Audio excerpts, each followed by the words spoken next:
मेरे प्यारे साथियों, आप सभी का मेरे चैनल में दिल से स्वागत है। आज की हमारी कहानी कोटा के एक बेहद डरावने और रहस्यमयी हॉस्टल की है। आपने पहले भी कई हॉस्टल की डरावनी कहानियां सुनी होंगी, लेकिन जो कहानी मैं आज आपको सुनाने जा रही हूं, वह आपके रोंगटे खड़े कर देगी और दिल में सच्चे डर का एहसास छोड़ेगी। अगर आपको ये कहानी पसंद आए, तो वीडियो को लाइक करें और चैनल को सब्सक्राइब करना ना भूलें। साथ ही घंटी के बटन को दबा लें, ताकि जब भी मैं कोई नई डरावनी कहानी लेकर आऊं, आप उसे सबसे पहले देख सकें। तो चलिए कहानी सुनते हैं। कोटा, एक ऐसा शहर जो अपने प्रतिष्ठित कोचिंग संस्थानों और छात्रों की भीड़ के लिए जाना जाता है। यहाँ हजारों छात्र हर साल अपने भविष्य के सपनों को संजोए आते हैं।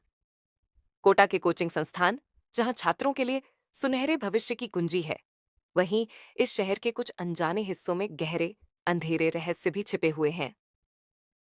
कोचिंग संस्थानों की चमकदार दुनिया के पीछे कुछ ऐसी कहानियां भी हैं जो लोगों की नजर से छुपी हुई हैं।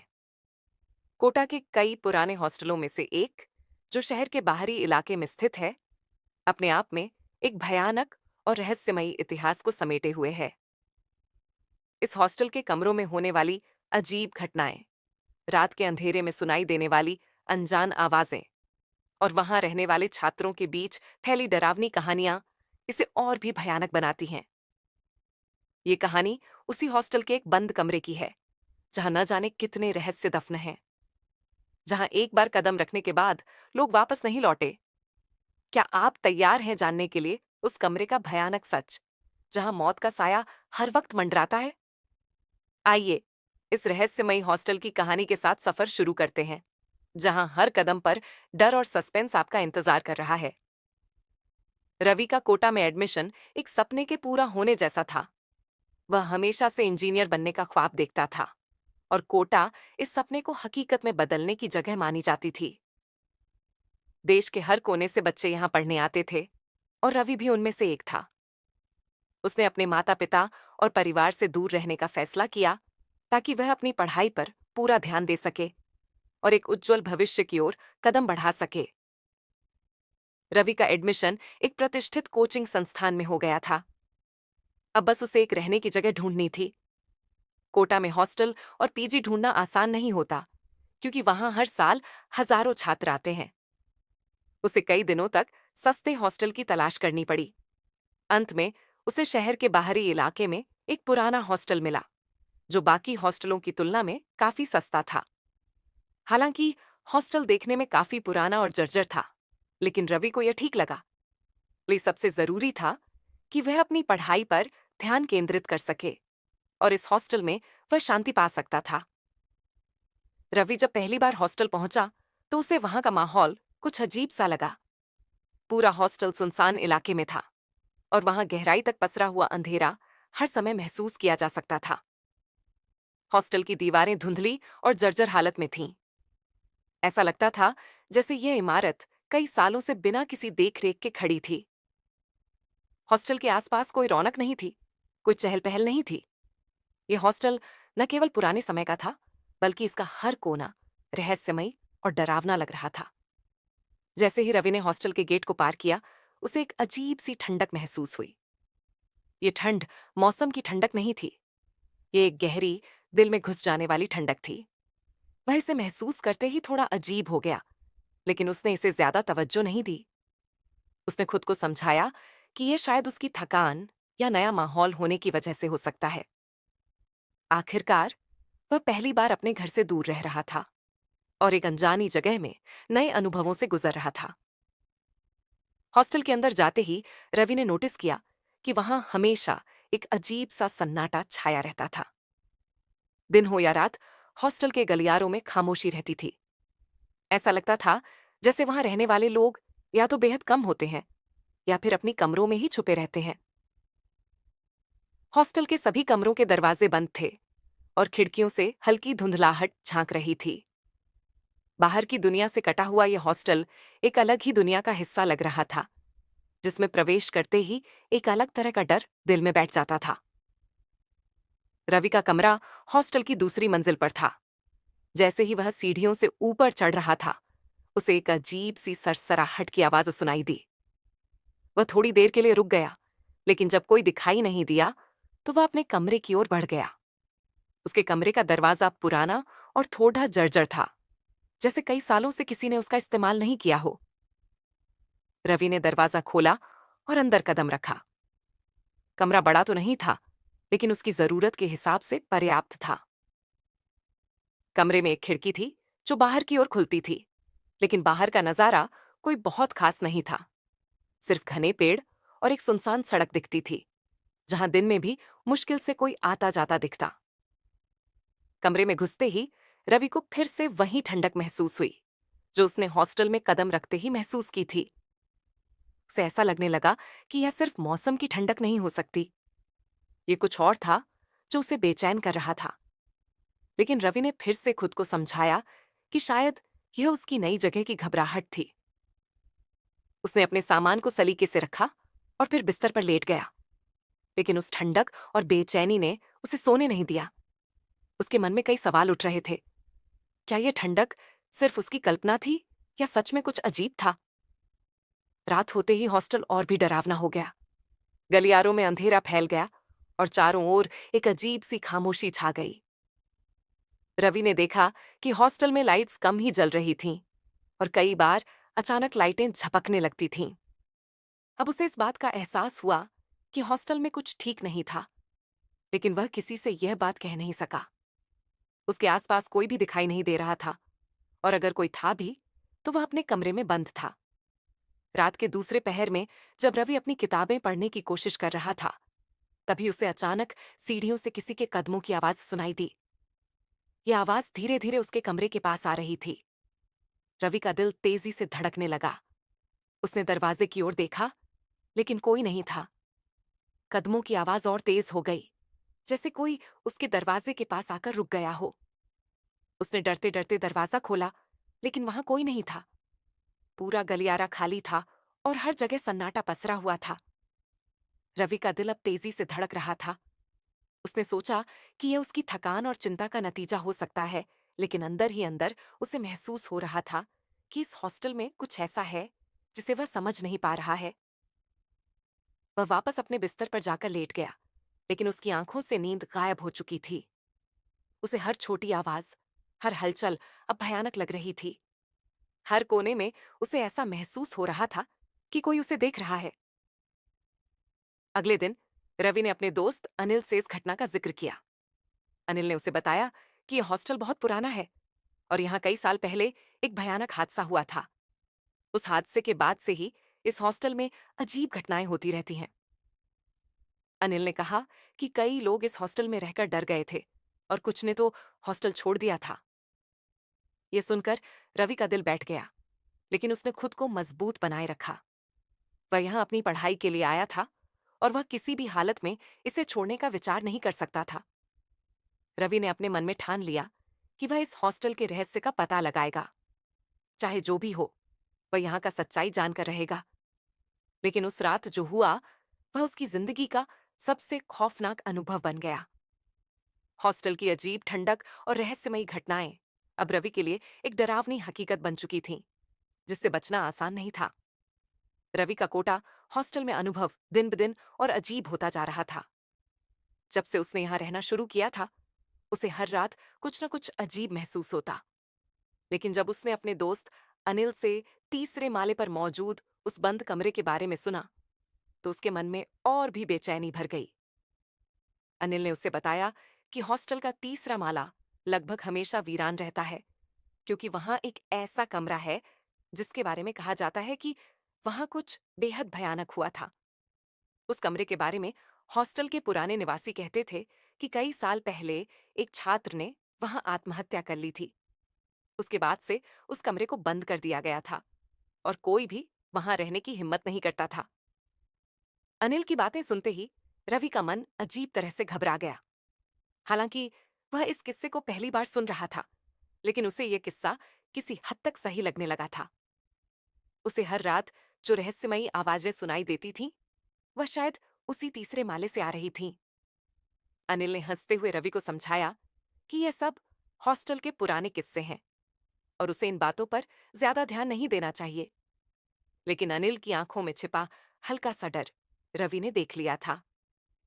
उसकी हंसी के पीछे भी एक अनजाना भय था जो वह खुद भी महसूस कर रहा था। ये साफ था कि वह भी इस हॉस्टल की अजीब घटनाओं से अनजान नहीं था, लेकिन उसने इन्हें अनदेखा करने की कोशिश की थी। रवि ने उस रात खुद को शांत करने की कोशिश की। वह किताबें पढ़कर अपना ध्यान भटकाने की कोशिश करता रहा, लेकिन उसके दिमाग में लगातार तीसरे माले का वह बंद कमरा घूमता रहा। उसे बार बार लगता कि कहीं ना कहीं इस हॉस्टल में कुछ गलत हो रहा है और वह इसका हिस्सा बन रहा है। वह अपने कमरे में लेटा हुआ था, लेकिन उसकी नींद उड़ी हुई थी। रात का दूसरा पहर हो चुका था जब अचानक उसे फिर से वही धीमी धीमी चलने की आवाजें सुनाई देने लगीं। ये आवाजें हॉस्टल के गलियारों से आती थीं और धीरे धीरे उसकी ओर बढ़ रही थीं। रवि ने पहले इसे अनसुना करने की कोशिश की, लेकिन आवाजें धीरे धीरे तेज होती गईं। ऐसा लग रहा था कि कोई बेहद धीमे कदमों से चल रहा हो, जैसे उसे कोई जल्दी ना हो। रवि ने हिम्मत जुटाकर अपने दरवाजे की ओर देखा। दरवाजे के नीचे से हल्की सी परछाई गुजरती हुई दिखाई दी, जैसे कोई उसके दरवाजे के पास से गुजरा हो। उसने धीरे से दरवाजा खोलने का फैसला किया। दिल की धड़कन तेज हो रही थी और वह खुद को संभालने की कोशिश कर रहा था। जैसे ही उसने दरवाजा खोला, उसे पूरे हॉस्टल में एक सन्नाटा महसूस हुआ। कोई नहीं था। गलियारे में न कोई इंसान था और न ही कोई आवाज। ये बेहद अजीब था, क्योंकि अभी कुछ पल पहले ही उसे किसी के चलने की आवाजें सुनाई दे रही थीं। उसकी निगाहें गलियारे के दूर कोने तक गईं, लेकिन वहां भी सिर्फ अंधेरा था। उसने अपने मन को समझाने की कोशिश की कि शायद यह उसकी थकान और तनाव का नतीजा था। वह वापस मुड़ा और अपने कमरे की ओर लौट गया, लेकिन तभी उसकी नजर गलियारे के ऊपर की ओर गई, जहां तीसरे माले की सीढ़ियां जाती थीं। तीसरे माले की सीढ़ियां एकदम शांत और अंधेरे में डूबी हुई थीं। रवि को अचानक एक अजीब सी बेचैनी महसूस हुई। उसे यह समझ में नहीं आ रहा था कि तीसरे माले से ये आवाजें क्यों आ रही थीं, जबकि वहां कोई नहीं रहता था।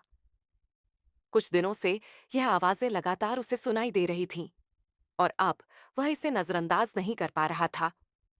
उसने हिम्मत की और तीसरे माले की सीढ़ियों की ओर बढ़ा। हर कदम के साथ उसका दिल जोर जोर से धड़कने लगा। उसे लग रहा था कि जैसे कुछ उसके पीछे पीछे आ रहा हो, लेकिन जब वह मुड़कर देखता तो कुछ भी नहीं होता। सीढ़ियों पर चढ़ते हुए उसे महसूस हुआ कि हर कदम के साथ हवा और भी ठंडी हो रही है।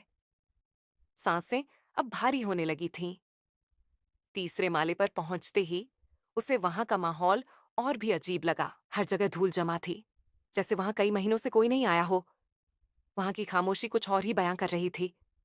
उसने चारों ओर देखा और फिर उसकी नजर उस बंद दरवाजे पर पड़ी। दरवाजा बेहद पुराना था और उस पर बड़ा सा ताला लगा हुआ था। दरवाजे पर कई पुरानी निशानियां थीं, जैसे उसे जबरदस्ती बंद किया गया हो। रवि उस दरवाजे के पास गया और उसे ध्यान से देखा। अचानक उसे लगा कि दरवाजे के पीछे से कुछ सरसराहट की आवाज आ रही है।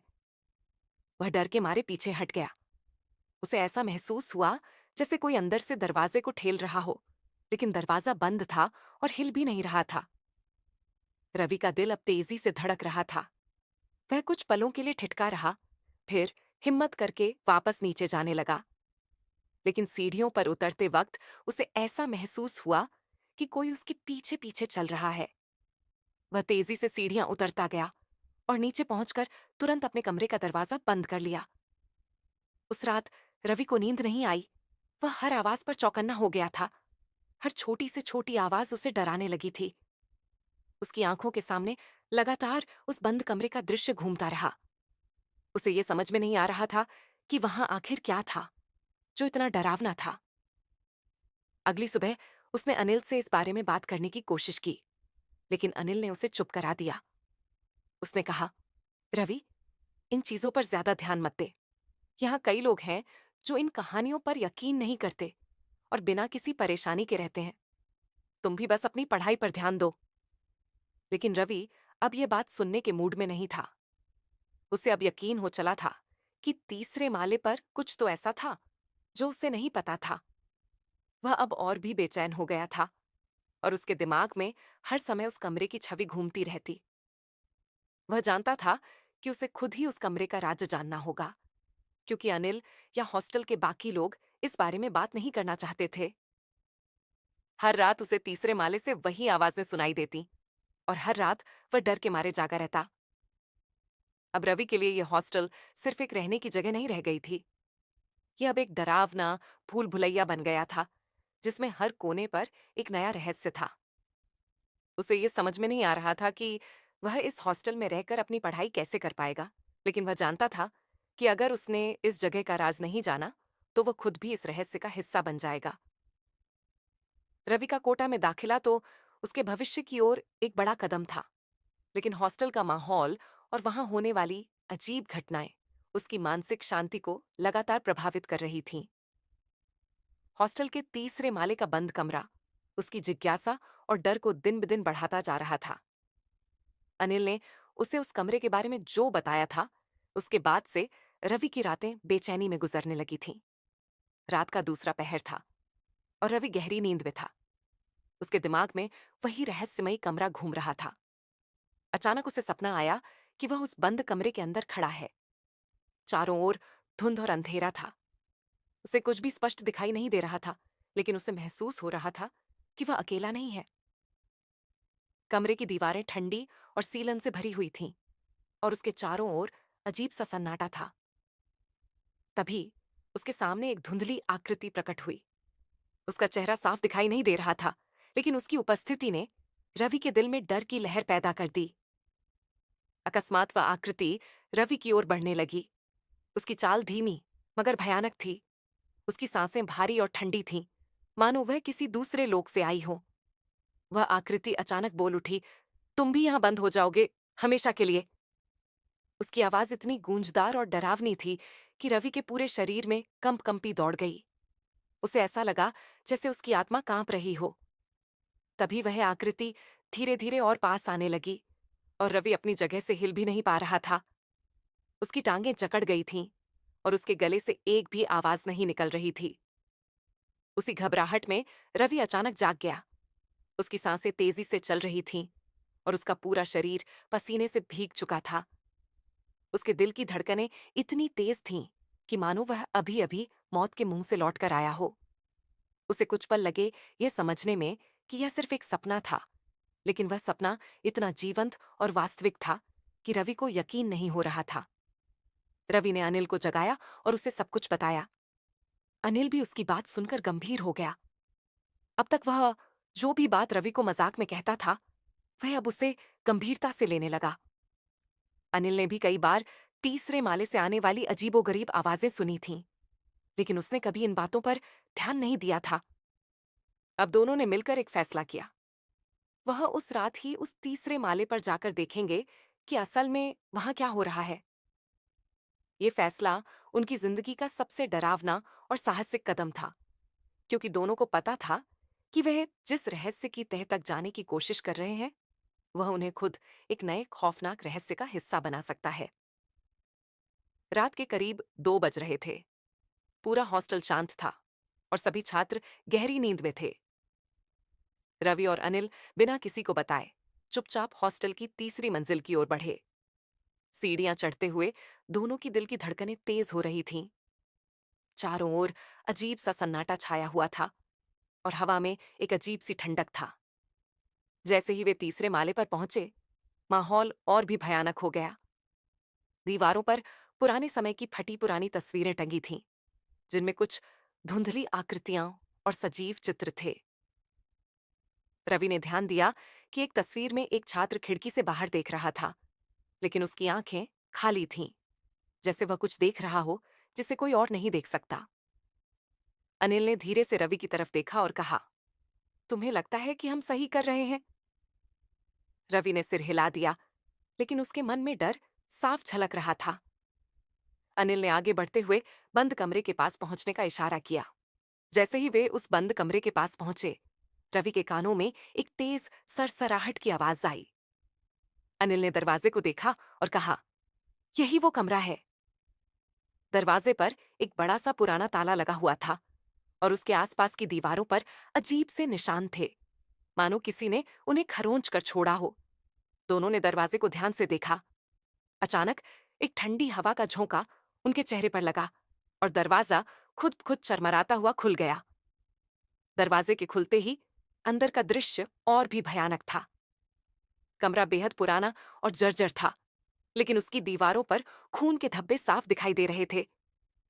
फर्श पर अजीब निशान थे, जैसे वहां कुछ घसीटा गया हो। कमरे के एक कोने में एक पुरानी कुर्सी पड़ी थी, जो धीरे धीरे हिल रही थी, मानो किसी अदृश्य शक्ति ने उसे छुआ हो।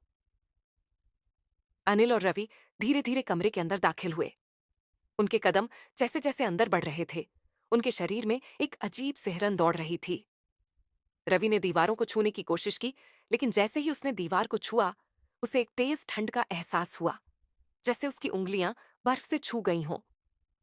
अनिल ने फर्श पर पड़े अजीब निशानों की ओर इशारा किया। ये निशान किसके हो सकते हैं? अचानक कमरे में हलचल शुरू हो गई।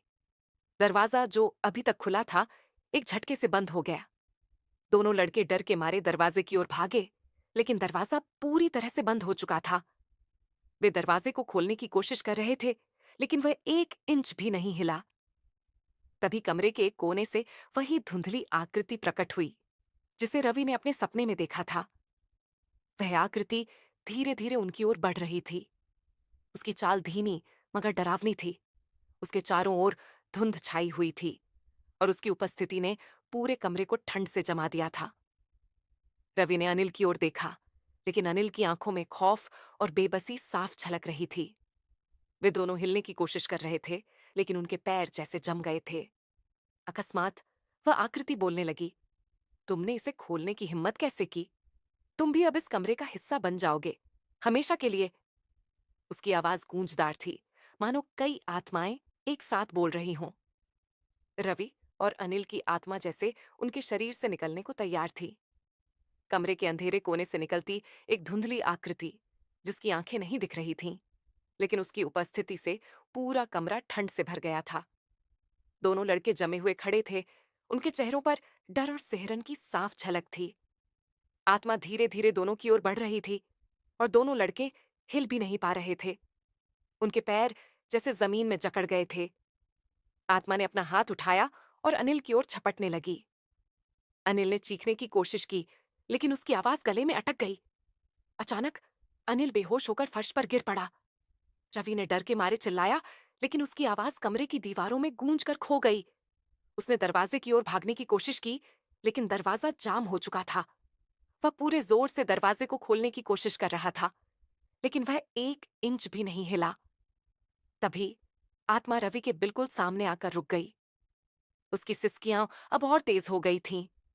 उसने रवि की आंखों में सीधे देखा और धीरे से फुसफुसाई, तुम बच नहीं सकते। रवि ने पूरी ताकत से दरवाजे को धक्का दिया और अनिल ने भी उसका साथ दिया। अचानक दरवाजा एक जोरदार आवाज के साथ खुला और दोनों लड़के बाहर भाग निकले। उन्होंने सीढ़ियों की ओर दौड़ते हुए महसूस किया कि वह आकृति उनके पीछे थी, लेकिन जैसे ही वे नीचे के माले पर पहुंचे, वह आकृति गायब हो गई। दोनों बुरी तरह हांफते हुए अपने कमरे में पहुंचे और तुरंत दरवाजा बंद कर लिया। उस रात के बाद से उन्होंने कभी भी तीसरे माले पर कदम नहीं रखा। उस रात के बाद से रवि और अनिल की जिंदगी पूरी तरह से बदल गई थी। जिस हॉस्टल को वे अब तक सिर्फ एक पढ़ाई की जगह मानते थे, वह अब उनके लिए एक डर का अड्डा बन चुका था। तीसरे माले के उस कमरे का भयानक अनुभव उनके दिमाग में बार बार घूमता रहा और उनकी हर रात बेचैनी और डर में गुजरने लगी। रवि की आंखों में हर रात वही धुंधली आकृति, वह ठंडी हवा और दरवाजे का अचानक बंद होना तैरने लगा। जब भी वह सोने की कोशिश करता, उसे महसूस होता कि कोई उसके कमरे में चल रहा है। कभी उसे छत से कुछ गिरने की आवाज आती, तो कभी उसे लगता कि कोई उसकी खिड़की के बाहर खड़ा उसे घूर रहा है। अनिल भी इस अनुभव से गहरे सदमे में था। उसने खुद को अपने कमरे में बंद कर लिया था और किसी से ज्यादा बात नहीं करता था। पहले जहां वह एक हंसमुख और मिलनसार लड़का था, अब उसकी आंखों में हमेशा एक अजीब सा डर दिखाई देता था। दोनों ने कई बार एक दूसरे से उस रात की बात की, लेकिन हर बार उनके चेहरे पर एक ही सवाल होता था, क्या वह सच था या सिर्फ हमारा भ्रम? कुछ दिनों बाद हॉस्टल के अन्य छात्रों ने भी तीसरे माले से अजीब आवाजें सुननी शुरू कर दी। कभी देर रात किसी के रोने की आवाज आती, तो कभी ऐसा लगता कि कोई दरवाजे खटखटा रहा है। हॉस्टल में यह चर्चा फैलने लगी कि तीसरे माले पर कुछ अजीब और भयानक हो रहा है। पहले जहां यह सिर्फ एक पुरानी अफवाह थी, अब हर छात्र इसे सच मानने लगा था। रवि और अनिल ने खुद को इन घटनाओं से दूर रखने की कोशिश की, लेकिन वे जान चुके थे कि जो कुछ उन्होंने देखा था वह सिर्फ अफवाह नहीं थी। तीसरे माले का वह कमरा सच में कुछ छिपा रहा था, और वह चीज अब उन्हें और बाकी छात्रों को निशाना बना रही थी। एक रात जब रवि पढ़ाई कर रहा था, उसे अचानक अपने कमरे के दरवाजे पर खटखटाने की आवाज सुनाई दी। पहले उसने सोचा कि यह उसका भ्रम है, लेकिन जब उसने ध्यान दिया तो आवाज लगातार तेज होती गई। वह धीरे से उठकर दरवाजे की ओर बढ़ा, और जैसे ही उसने दरवाजा खोला, बाहर कोई नहीं था। रवि ने कमरे के बाहर देखा तो उसे तीसरे माले की सीढ़ियों की ओर कोई छाया जाती दिखी। वह डरते हुए वापस अपने कमरे में आ गया, लेकिन उसकी धड़कनें तेज हो चुकी थीं। उसने तुरंत अनिल को फोन किया, लेकिन अनिल ने फोन नहीं उठाया। उसकी बेचैनी और बढ़ गई, और उसने अनिल के कमरे की ओर जाने का फैसला किया। रवि जब अनिल के कमरे में पहुंचा तो उसने दरवाजा खटखटाया। अंदर से कोई जवाब नहीं आया, लेकिन दरवाजा हल्का सा खुला हुआ था। रवि ने धीरे से दरवाजा खोला और देखा कि अनिल कमरे के कोने में खड़ा हुआ था। उसकी आंखें खाली और निर्जीव सी दिख रही थीं। वह बिना पलक झपकाए एक ही दिशा में देख रहा था, जैसे उसे कुछ दिखाई दे रहा हो, लेकिन रवि को कुछ नहीं दिखा। रवि ने उसे आवाज दी, अनिल, क्या हो रहा है? लेकिन अनिल ने कोई प्रतिक्रिया नहीं दी। वह धीरे धीरे उस दिशा की ओर बढ़ रहा था जहां वह कुछ देख रहा था। रवि ने उसका हाथ पकड़ने की कोशिश की, लेकिन अनिल ने अचानक एक भयानक चीख मारी और रवि को दूर धकेल दिया। अनिल के चेहरे पर एक अजीब सी चमक थी। उसकी आंखें अब सामान्य नहीं लग रही थीं। वह धीरे धीरे बुदबुदाने लगा, वो आ रही है, हम अब बच नहीं सकते, वो आ रही है। रवि को अब समझ में आ गया था कि यह सब तीसरे माले के उस बंद कमरे से जुड़ा हुआ है। उसने अनिल को जैसे तैसे संभाला और उसे हॉस्टल के वार्डन के पास ले जाने का सोचा, लेकिन अनिल ने उसे रोका। नहीं, हमें उस कमरे में वापस जाना होगा, अनिल ने कहा। उसकी आवाज में अब एक अजीब सी दृढ़ता थी। रवि ने पहले तो मना किया, लेकिन अनिल की हालत देखकर उसे समझ में आ गया कि वह अब और इंतजार नहीं कर सकता। दोनों ने फिर से उस भयानक तीसरे माले की ओर जाने का फैसला किया। सीढ़ियां चढ़ते वक्त उन्हें चारों ओर अजीब आवाजें सुनाई देने लगीं। हवा में ठंडक और भारीपन महसूस हो रहा था, और दोनों के दिलों में डर का अजीब सा एहसास था। जैसे ही वे तीसरे माले पर पहुंचे, दरवाजा पहले ही खुला हुआ था, और अंदर से वही धुंध और ठंड निकल रही थी। जैसे ही दोनों कमरे में दाखिल हुए, उन्होंने देखा कि कमरे के बीचों बीच एक काले कपड़े में लिपटी आकृति खड़ी थी। उसकी पीठ उनकी ओर थी, और वह धीरे धीरे हिल रही थी, जैसे किसी प्राचीन अनुष्ठान में लीन हो। अनिल ने कांपते हुए कहा, यह वही है जिसने सब कुछ शुरू किया। रवि ने डरते हुए उस आकृति से पूछा, तुम कौन हो? आकृति ने धीरे धीरे अपनी ओर मुड़ना शुरू किया, और जैसे ही उसका चेहरा दिखाई दिया, रवि और अनिल के होश उड़ गए। वह कोई इंसान नहीं था। उसकी आंखें काली और खोखली थीं, और उसके मुंह से खून टपक रहा था। आकृति धीरे धीरे उनकी ओर बढ़ने लगी, और उसने वही भयानक आवाज में कहा, अब तुम भी यहां फंस चुके हो, हमेशा के लिए। इस भयानक अनुभव के बाद रवि और अनिल ने कोटा छोड़ने का फैसला कर लिया, लेकिन उस हॉस्टल के तीसरे माले का रहस्य अब भी अनसुलझा था। जो भी उस कमरे के पास जाता, वही रहस्य का हिस्सा बन जाता,